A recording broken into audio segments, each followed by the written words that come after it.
Boker Tov, chers amis, on est heureux de vous retrouver pour l'étude de nos deux halachot du jour. Halacha Yud Aleph, Yud Bet, Ashkamat Aboker, Shulchan Arour sur les lois liées au réveil, au lever du jour. Ici, la halacha nous dit Mutar lilmod ulvarer keneged me netilat yadaim shacharit. On a le droit de prier et on a le droit d'étudier à côté des eaux de netilat yadaim du matin.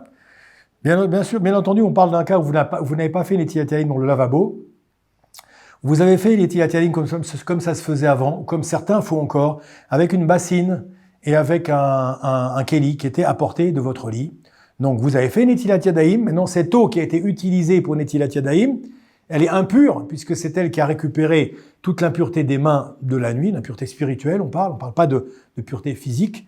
Eh bien, on nous dit que cette eau-là, la question, est-ce qu'on peut prier devant cette eau-là, et est-ce qu'on peut étudier devant cette eau-là? La réponse est oui, mutar, c'est permis d'étudier et de prier devant cette eau de netilat yadaim, ou midat chasidut les chasotam. Mais les chassidim nous disent, une mesure de piété supplémentaire, il est préférable de recouvrir cette eau-là. On met dessus on peut mettre un tissu, on peut mettre dessus une serviette. La recouverte, c'est une mesure de piété qui n'est pas obligatoire. Veim shafar alem revi'it.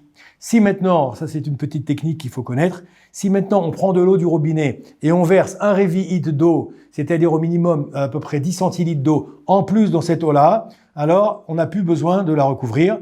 Af midat rasidut en basé, on n'a pas besoin de la recouvrir. Pourquoi? Parce qu'on a mélangé cette eau impure avec de l'eau qui n'a pas été impurifiée par netilat yadaim, et donc cette eau, on pourrait prier devant et étudier devant. En résumé, il est permis d'étudier et de prier devant l'eau de netilat yadaim. Voilà. Deuxième halacha, Yud Bet, Ayashan inkfafot, quelqu'un qui dort avec des gants.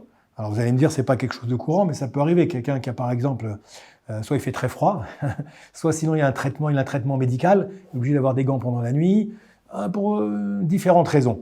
Celui qui dort avec des gants, af les divrei azohar mutar lo ma'adin minadin levarer velilmod Torah kodem netilat yadaim shachrit. Celui-là, il pourrait dire les brachot et étudier la Torah sans se laver les mains le matin. On comprend aisément pourquoi, parce que ses mains ont été protégées par les gants. Donc comme ses mains n'ont pas été en contact direct avec la peau pendant la nuit et avec donc les parties cachées du corps, etc. pendant la nuit, donc il pourra, s'il a mis des gants, eh bien, il pourra faire les brachot du matin, même faire shacharit le matin, sans se laver les mains. C'est quelque chose, un chidouche assez intéressant. Bimkom, chez En Maïm, Metsuin. Maintenant, s'il n'y a pas, on n'a pas d'eau à la maison, eh bien, c'est ce qu'on pourrait faire pour pouvoir prier. C'est un peu des petites astuces. Nachon la sotken, kedei sheye efshar leitpalel velikro kirat shema bli netilat yadaim. Voilà, je vous donne une petite astuce. Si vous voulez prier le matin, sans faire netilat yadaim parce que vous n'avez pas la possibilité ou parce qu'il n'y a pas d'eau, etc., vous lisez le kirat shema sans vous laver les mains, vous pouvez le faire comment? Vous mettez une paire de gants et avec ça, vous pourrez faire donc vous pourrez faire le kirat shema et faire donc vous pourrez prier le matin sans avoir à faire netilat yadaim. Bien entendu, c'est une mesure d'exception. On ne peut pas s'amuser avec ça puis se dire bon finalement, je peux éviter netilat yadaim, je vais tous les soirs dormir avec des gants.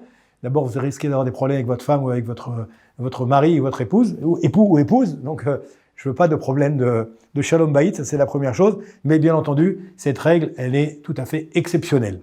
Voilà, n'oubliez pas, le téléphone en bas si vous avez besoin. Vous contactez le numéro qui est marqué en bas de l'écran et on pourra, Bezrat Hashem, vous donner les explications plus approfondies si vous souhaitez, ou refaire avec vous ces halachot si elles n'étaient pas claires. Je vous souhaite une très bonne journée. Bracha v'hatzlacha à tout le monde.